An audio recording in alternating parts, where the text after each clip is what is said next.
All right, this is Mobile Gamer Nerd, and we are back with another champion spotlight. Today we're going to be discussing Odachi. He is a Shadowkin defensive hero, which is honestly one of the most badass looking heroes in the game as far as I'm concerned. I love this guy. He's probably the best Shadowkin out of the rares if I had to take a pick. Uh, and he's very limited, we'll say, in what he can and can't do. He's very good at staying alive if you give him a ton of defense, and he's also pretty good for Scarab King and getting you through some content. We'll show him in some dungeons just to give you an idea of what you can use him for, other than those things.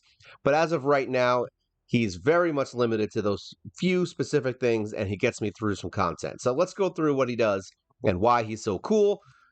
Skills. All right, so his A1, he attacks one enemy with and has a 20% chance of placing a provoke debuff for one turn. This is why he's good for Magma Dragon. He's not great for Magma Dragon. He's good for Magma Dragon because he can provoke, and it's an A1, which means every turn you get a chance at provoking him.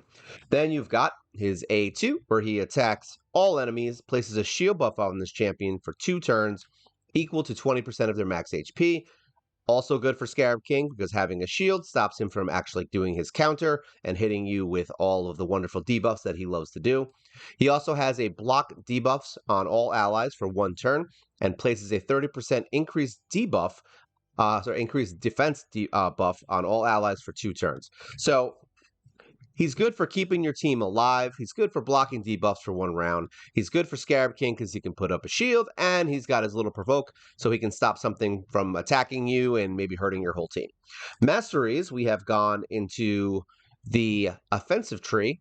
We go all the way down to War Master. Basically, it's a pretty simple build for him. Support, you just want more accuracy, and you want him to be able to extend the duration of debuffs, things like that. He's got his increased chance of placing debuffs from skills or artifacts by 5%. A lot of good things we can do there.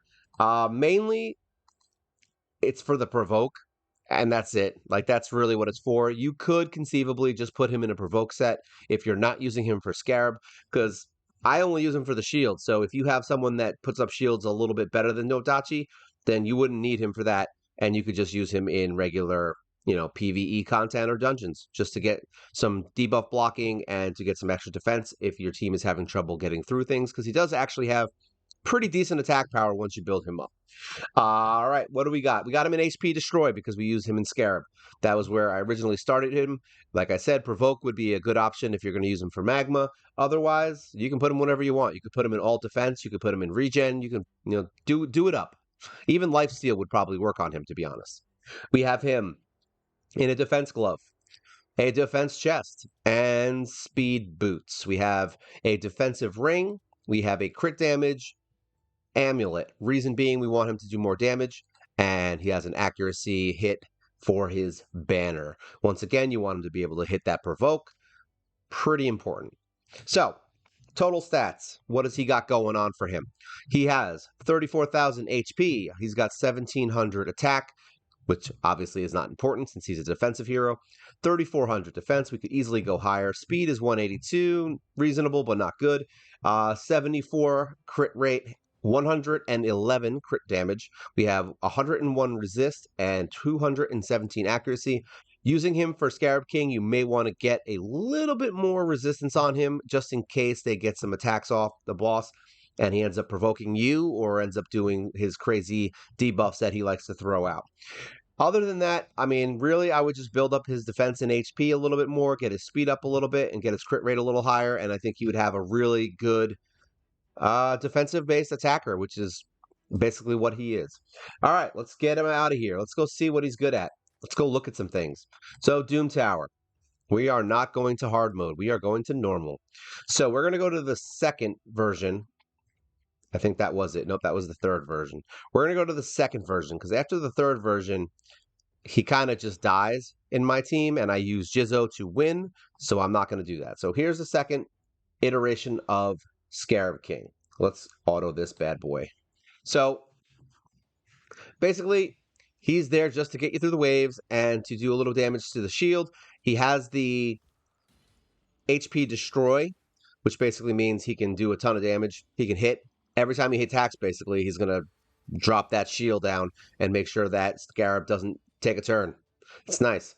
Just kick his butt, destroy the shield, and it's a win-win because everyone just kills him fast. That's the whole point here. We don't have any crazy other strategy to use here other than just killing this guy as fast as we possibly can. That's it. And Odachi just looks cool when he does stuff, which is really the most important thing, I think, is that he just looks cool when he attacks. Because who doesn't want a samurai warrior on their team? That's really what it's about. You want a samurai warrior on your team. Now, hopefully they don't keep dropping his turn meter so we can kill this guy real quick. I love block damage. It is definitely one of my favorite things that an enemy can have.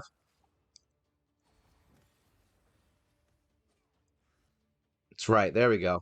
Look at all that for 1,800 damage against my team. You waste 50 turns. So as you can see, everybody has HP destroy. So does Odachi. He can take down the shield for Scarab and get you through it. And the reason we chose him for this is the same reason we really chose Jizzo for this, is because they both have the ability to create their own shield, which he just did there. Dropped HP of the boss and put a shield up, so now when he attacks, it's not going to be an issue. You don't have to worry about getting countered. Look at all that. We're going to make this look real easy, I think. Smackdown. He does pretty good damage with the War Master, too. So that's the first place we will use him. The second place we use him would be on Magma Dragon. For that, we're going to have to go into the final version because Provoke is not really super necessary here. So this is the team we use. Now, we put him in the lead because we want extra defense when we're in dungeons. I don't honestly know if that works here in Doom Tower, but we use it for any time we use him in a dungeon because having that extra defense is actually really good for, like, what's the guy? The Ice Golem. Really good for that, especially because any boss that puts up really crazy damage, he's really good for because he can keep you guys having extra defense and not getting killed in one shot, which is nice. So this is the team we use. We got our 3 provokers here, and we've got a healer, and we've got a damage dealer just because we want to do some extra damage, all right? Blue, however, is not the best option for this because, as you can see, Force Affinity is bad. No, I'm just kidding. It's actually the best one you could have here. So he's really good for this fight because he's red. This dude's blue. Red kills blue. It's like rock, paper, scissors, except you got a samurai. So there we go. Now, this fight might take a little bit longer. I believe we autoed it last time. But we autoed it once we got to the boss. It might be a bad idea to do that here because we might not get the provoke off on the first run. But I think from watching it last time, it seems like Magma Dragon is not fast enough to really deal with the provokes coming out of these 3 guys. So it seems like even though we might get a Hex on a hero, I don't think we would ever get the one-shot hit. We'll see how it goes. I honestly have only tested this once, so it worked fine on our Doom Tower run. I can't imagine this not working now. Well, luckily, we got a one-turn provoke from Master Butcher, which is nice, but he'll put up his shield. That's the only downside here is that he's not going to use that provoke attack unless all of his other stuff is on cooldown. So he's more than likely not going to be really using the provoke. So you may have to manually do this fight the first few times you do it, which is basically what I did. And essentially you would only use the shield and anything else, any other of his skills when he's not the one that's provoking. Otherwise, you would just always be attacking with a provoke unless another provoke is up. But it looks like Jizzo's actually doing his job this time. Unfortunately for Jizzo, he is the weak affinity against this guy, which sucks. Now, Odachi and Jizzo are essentially your backup provokers for Master Butcher. Master Butcher is much better at this specific fight as far as getting the provoke on the boss because he does it for 2 turns and it's a guaranteed provoke. Jizzo has a pretty decent chance of putting a provoke up, but he's the wrong affinity here, so it makes it a little bit more difficult. And then Odachi is the right affinity here, but has an extremely low chance of hitting that provoke. So in a fight like this, if you're not using him in Scarab, then yes, I would put him in provoke gear and all defense, and just have him constantly being able to provoke. And you might even be able to use him and Master Butcher alone.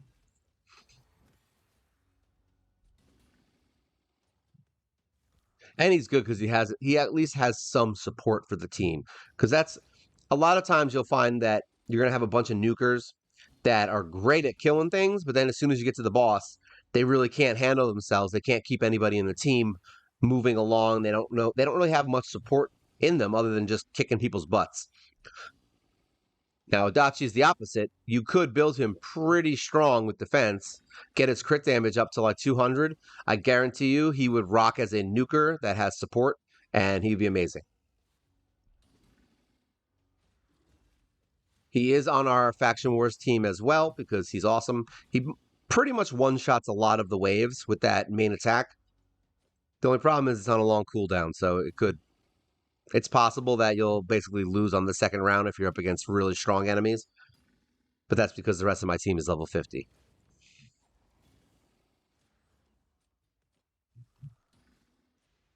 I am very glad that this is now an auto fight. I was so used to having to do these not on auto. Now, if I want to farm legendary gear to build, I can literally just put this on auto while I go do something else. And there you go. We would win. And we'll get the legendary gear from this, which is actually one of the better sets. At least for attack heroes, it is. It's funny how we have to use a bunch of defensive heroes with Provoke to get attack gear.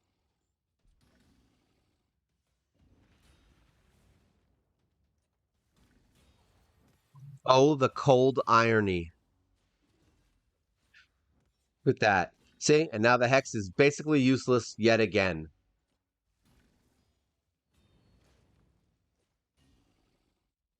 I think I saw like maybe one or two hexes last time we did this.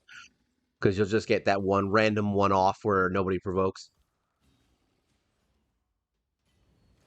I honestly don't even know why I brought Elhain in here. I feel like maybe Kale would be better. I don't even know. I just think somebody else would be better than her. She's more of an AoE specialist and freeze specialist. So if you're against heroes that are doing freezes, then yeah, Elhain's good. I just brought her in here to make the fight go quicker last time. I'm going to see if there's anyone else I can bring in here. I also want to see if possibly not Jizzo, if Odachi and Master Butcher are enough to get us through this fight without dying. I have a feeling Jizzo would be better if the affinity was different, but I think that he and Odachi are kind of on even ground in this specific fight. The other thing is that Odachi has the increased defense and block debuffs, which could be very helpful. More the defense thing than anything else.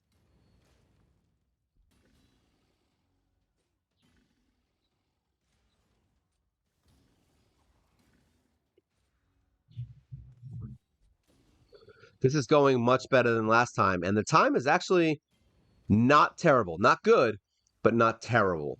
I mean, I think the first time I fought this and won, it may have taken me like 10 to 15 minutes just because of how slow it was and because I only had two provokers. And remember, this is slower because we have, what's his name? Master Butcher in here with two other provoking heroes that are defensive. So they're not made to do a ton of damage. As you can see, though, Dark Elhain did put up some work, so she put up most of the damage, which is nice, but I think we could definitely find someone who could do a little bit better on this nuking damage. So there you go. Odachi can help you in this team to get you through it. Now, let's see. Where else can we use him? I would say pretty much anywhere that matches his affinity. Just as an idea, though, defense would be good for Ice Golem. Dragon, I don't feel like it matters who we put in that team. So let's try an Ice Golem run. We'll see how it goes. All right, so we want blue. So stage 20 is green, 19 is red, 18 is blue. So we're going to do this. I need the energy anyway. You know what? Screw it. Let's go to 20. Let's see how he does there. So here we have Syl, we have Valerie, and we have her as a speed up, which I don't think we really need because we did that in another video. However, speed is pretty important, so it might be something we want to do. So how about this? Why don't we bring in him? Valerie's important as far as keeping people alive with the shields. But with defense, I think we might be able to do a little bit better. But this is the wrong affinity, so this may end up going poorly. But we're going to try it, and we're going to put him in the lead so that we have the defense, all right? You could use Apothecary. As you can see, he's 21, but Odachi is 25, all right? So we're going to try this. We're not going to do a super raid because that's silly. One, because I don't want to waste the energy. We're going to see if this is something that we can do. We have speed up. We have a nice block debuffs. We have increased defense, which is nice. And we have 2 nukers. Hopefully this will be enough to get us through this run. We also have some nice support from Syl doing the stuns. Now, the only downside here versus like someone like Spirit Host is that Spirit Host can remove debuffs also. Odachi cannot do that. And as you can see in here, Odachi might be helpful for waves when you have waves that are just a little bit stronger than you. If you have waves that are a little bit stronger than you, he can kind of run in and just pick somebody and provoke the one that you don't like. So if there's a hero that's going to do something that's really dangerous to your team, you could use him to provoke them and then hopefully get you through. But obviously, he's not going to have as easy of a time here because he is fighting the wrong affinity. And now we have some reflect damage going on, which is the most annoying part of this fight. And he killed himself because of the reflect damage. There you go. He's right back up. That happens at least once, I think, on every single time I do this fight. Somebody ends up killing themselves, one of my nukers, because of reflect damage. Look at that, down to 0. The reflect damage is in full effect. Mine, and I've said this before, my reflect damage never does that. I've never killed an enemy by putting reflect damage up. Reflect damage for us sucks compared to the enemy. So just know that.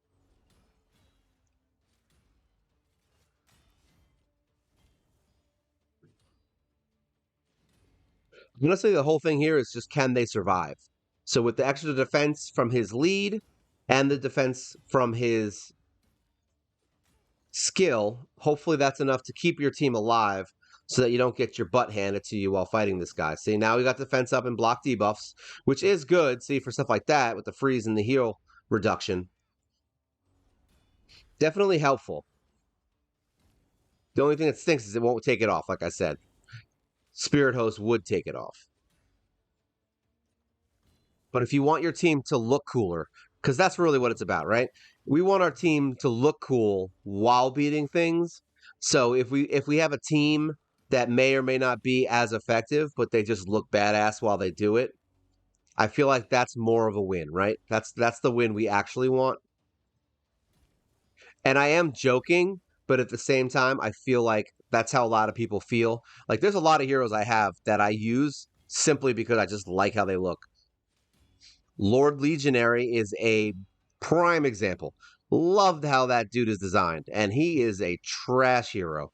So much so that I've been wanting to do a champion spotlight on him for a while, and I just can't find a way to make him useful. It's very tough, but I'm going to try. I'm going to find something that he's good at, I swear. But yeah, Odachi is just making it so that we don't die. And he's defensive, so he doesn't die as easily unless you get reflect damage up, apparently. In which case, he gets his butt handed to him. Wow, just decreasing turn meter nonstop.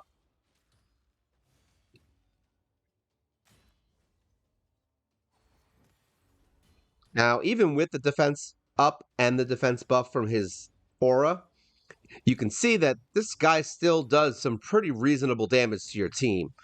And that's honestly the main thing that kills you in here is just the high damage output. So having more defensive heroes and more defensive support heroes will definitely help you beat this without having a lot of trouble. And I think now that I've been playing this fight a little bit more with a couple different heroes, I'm starting to notice that there's definitely some things we can do to make sure we get 100% team on this, which is really why I haven't done like a full walkthrough like I did with the other dungeons. It's because I have teams that win here and I can put it on auto and, I'll win battles. But it's not as effective. And I didn't have a team that really worked all the time. There was always one team that was like, you would get killed once in a while. It was never perfect. So Odachi could be one of those heroes that I bring into this team to make it more of a perfect team. I don't know. So far, it looks like this is a very good run. He is doing really well at keeping everyone alive. That extra defense on Syl is essentially keeping your Syl stronger, so making her much better, and keeping her alive. So if there was a double hit, she would survive it and still be able to resurrect everybody. And the blocking debuffs is very handy for not getting the heal reduction or a freeze on certain people. Because to be honest, having that freeze hit is a kind of a double-edged sword because it makes El Hain go ape nuts. When she sees a freeze, she has to attack, which could push you into another threshold of getting hit. But this is probably the only place that I would consider using him, unless you, like I said, unless you have a team that's just getting their butt handed to them. Like, say you went into Fire Knight. If you have a bunch of heroes that can handle the Fire Knight without him, but they just die on the way there or during the boss, Odachi could be a good person to bring in. He might be someone that you're like, hey, he doesn't really fill a role as far as taking the Fire Knight down, but my other 4 heroes are really good and can take him down. Yeah, put Odachi in there. There you go. You got someone who can keep your defense high, and that way your healer doesn't have to work overtime to get you through a dungeon. But as you can see, he's not even really high built.